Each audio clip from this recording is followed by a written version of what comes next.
the campaign slogans for Kamala Harris, beginning with what you've heard. I'm sure you've heard this before a few times: for the people, whether it be advertisements, what have you. But this is not a new slogan.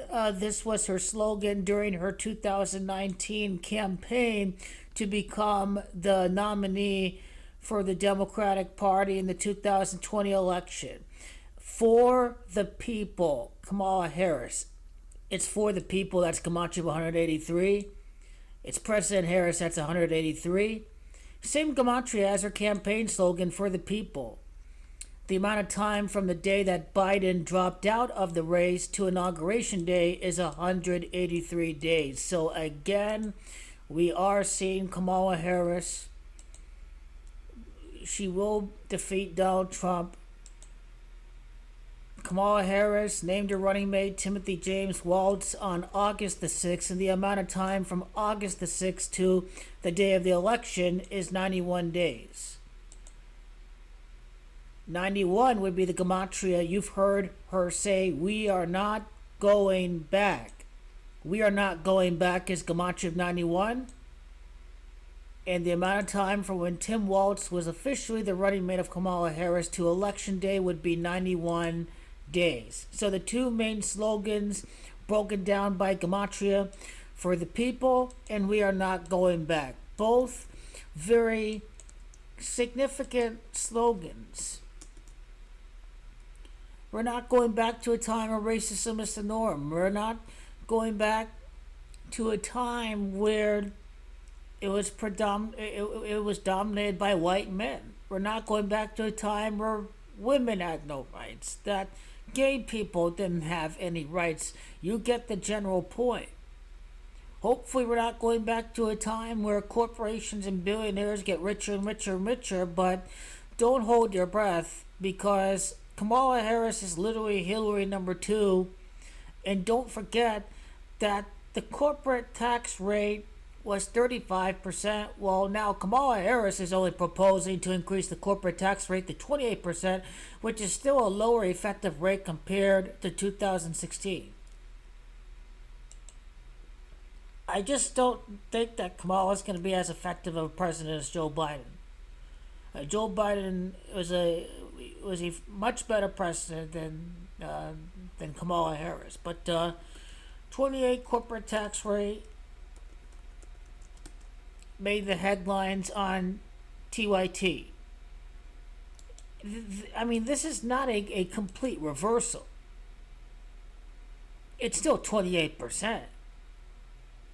It's still 28%. Literally. Only 28%.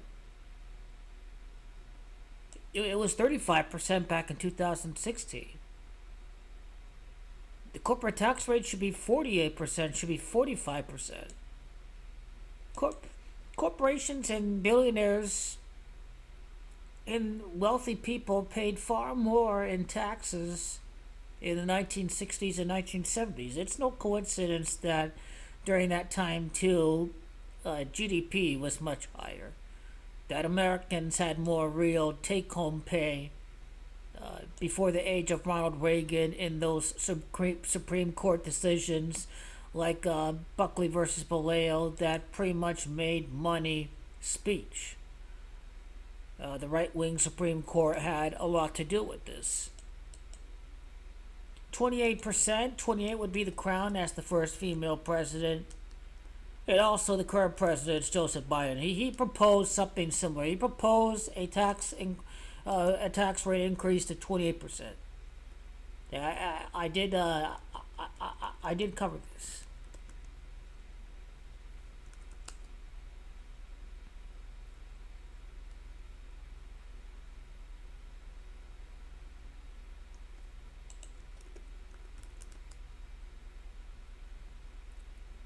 But yeah, Joe Biden's plan was to raise the corporate tax rate from 21 to 28%. This is the identical plan that Kamala Harris has had. I'm not sure about the capital gains taxes, but basically the effective tax rate is still at 28. It's a cat and mouse game. They don't want to raise taxes on the wealthy.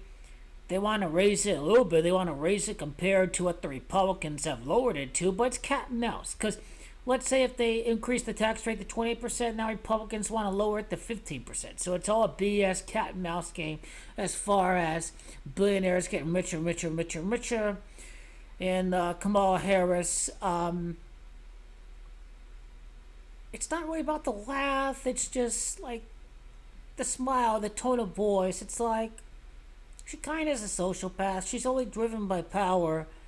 When I look at this lady right here, I mean, we are far more deserving of far more better candidates to be female president. Elizabeth Warren, Susan Rice, Amy Klobuchar, far more deserving women out there than Kamala Harris. It's a shame that Kamala Harris would be the first female president in the history of America. She only won because she isn't Donald Trump, and Donald Trump was a mitigated disaster. It doesn't say she's not Donald Trump. That's the only reason why she can win is because she's not the bigly twice impeached, can't get a loan from a U.S. bank, one term insurrectionist, failed president, 34 times convicted felon Donald Trump, and she's not a convicted felon like Donald Trump. And how can you say she's bad against immigration, where Kamala Harris is actually running as a prosecutor, as a hard against the law prosecutor, tough on the law, tough on crime prosecutor. Kamala Harris actually says, she said she wanted to be smart on crime.